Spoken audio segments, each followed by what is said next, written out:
અમદાવાદ, રાજ્યમાં મુશળધાર વરસાદ પડી રહ્યો છે. આજે સવારથી જ ઉત્તર ગુજરાતના ભાગોમાં ધોધમાર વરસાદ પડી રહ્યો છે. ખાસ કરીને બનાસકાંઠાના દાંતામાં 4 કલાકમાં 8 ઇંચ વરસાદ પડ્યો છે. હવામાન વિભાગની નવી આગાહી સામે આવી છે.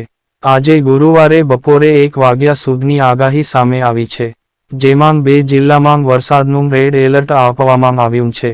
બપોરે 1 વાગ્યા સુધી વરસાદની આગાહી સામે આવી છે, જેમાં 1 વાગ્યા સુધી રાજ્યમાં સાર્વત્રિક વરસાદની આગાહી છે, જ્યારે 2 જિલ્લામાં વરસાદનું રેડ એલર્ટ છે. સાબરકાંઠા અને બનાસકાંઠામાં રેડ એલર્ટ છે, જ્યારે 12 જિલ્લામાં વરસાદનું ઓરેન્જ એલર્ટ છે. ઉપરાંત અમદાવાદ સહિત 19 જિલ્લામાં વરસાદનું યેલો એલર્ટ છે.